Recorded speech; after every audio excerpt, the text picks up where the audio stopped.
Bonsoir à tous et bienvenue dans ce nouveau conte gore. Aujourd'hui, je vais vous parler de Pocahontas. C'est parti.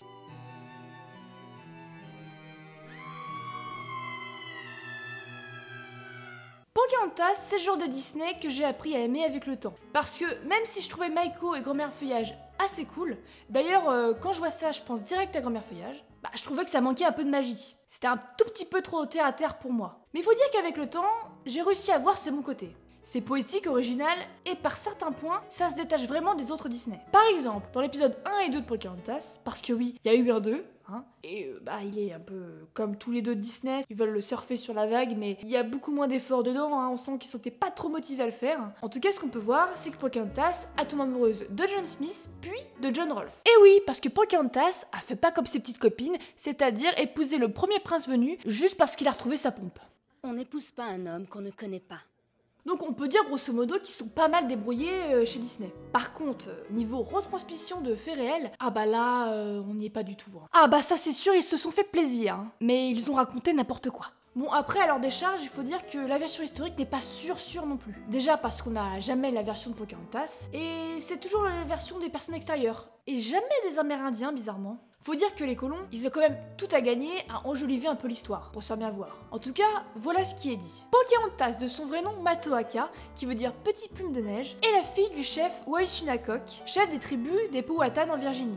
Elle a 11 ans lorsque les Anglais débarquent. Alors, rien à voir avec l'expression, les Anglais ils débarquent vraiment en Virginie. Pocahontas sauve John Smith, et tu vas comprendre tout de suite pourquoi je mets des guillemets, d'une séance de torture à coups de bâton ordonnée par son père. Elle utilise son corps comme bouclier en se jetant littéralement sur John Smith. Non!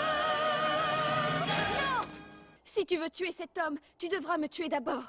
Sauf que voilà, il se pourrait que ce soit un rituel qui ne vise pas du tout à agresser qui que ce soit. On créerait une fausse agression afin d'être faussement sauvé par quelqu'un de la tribu. Ça symboliserait la mort et la renaissance dans sa nouvelle vie. Ce qui fait qu'en fait Pocahontas, elle voulait pas vraiment sauver John Smith. Elle participait juste à un rituel. Mais il y a encore beaucoup de doutes sur cette histoire. Certains disent même que ça a été complètement inventé par John Smith. Parce que la première version de cette histoire arrive 10 ans après les faits, dans un livre. Alors qu'il y a eu déjà d'autres livres de publiés. Donc en tout cas, ils deviennent potes. Je précise, potes. Ils n'ont jamais été amants les deux. Tout simplement parce que John Smith, il avait 26 ans et Pocahontas 11 ans. Donc va falloir vraiment vous calmer Disney. Niveau érotisme mal placé, vous posez là. Pendant presque un an, les relations entre les peuples se passent bien. Il y a des échanges commerciaux, Pocahontas rend visite régulièrement aux Anglais et à John, toujours en ami, je précise bien. Puis au bout de 2 ans, ça commence à merder. Des conflits éclatent, John Smith est blessé lors d'une explosion et repart en Angleterre. On dit à Pocahontas qu'il est mort, et pas pratique. Tout ce que je viens de vous dire correspond au premier volet de Pocahontas version Disney. Maintenant, on va attaquer le 2. En 1610, notre jeune ami se marie avec Kokum,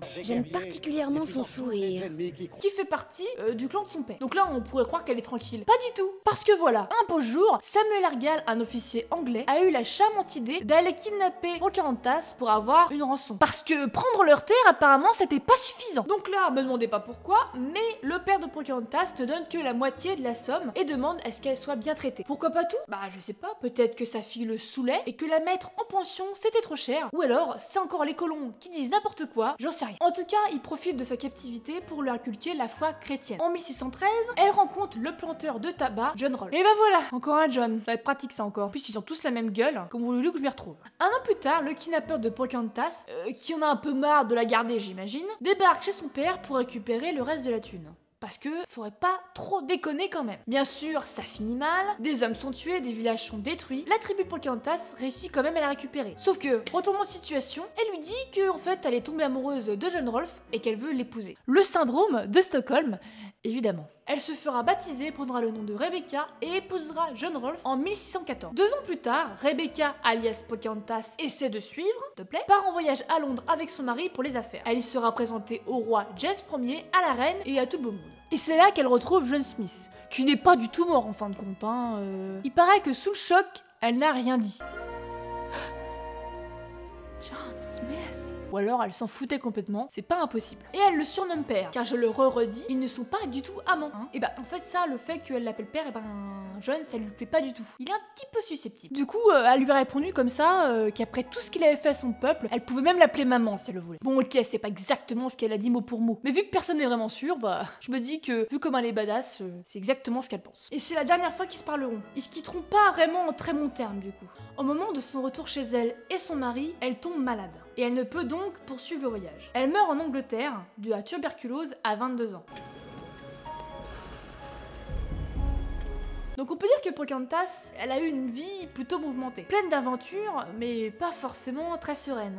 Qu'est-ce qu'on a pu la faire chier, putain? C'est clair qu'elle a pas eu beaucoup de répit, la pauvre. En tout cas, ça nous rappelle bien une chose, c'est que Disney se fout vraiment de notre gueule. En tout cas, voilà quelques faits intéressants sur cette histoire. Pocahontas et John Rolfe ont eu un fils, Thomas Rolfe. Nancy Reagan, épouse de Ronald Reagan, Edith Wilson, épouse de Woodrow Wilson, ainsi que Pauline de Rothschild, se disent descendants de la lignée de Pocahontas. Oui, il y a beaucoup de femmes de présidents, c'est bizarre. John Smith a écrit une lettre à la famille royale. Un peu avant le bal, avant que Pocahontas soit présentée à la reine et au roi, pour leur demander de traiter Pocahontas comme un invité de marque et non pas comme un phénomène de curiosité venu d'un autre monde. Ce qui fait qu'à mon avis, John Smith, lui, il l'a kiffé pas mal. Ça explique pourquoi il était un petit peu vexé quand elle l'appelait papa. Et voilà la fin de cet épisode sur Pocahontas. Si ça t'a plu, n'hésite pas à t'abonner, à partager et à aimer la vidéo. Je te dis à bientôt pour un nouveau conte gore. Salut!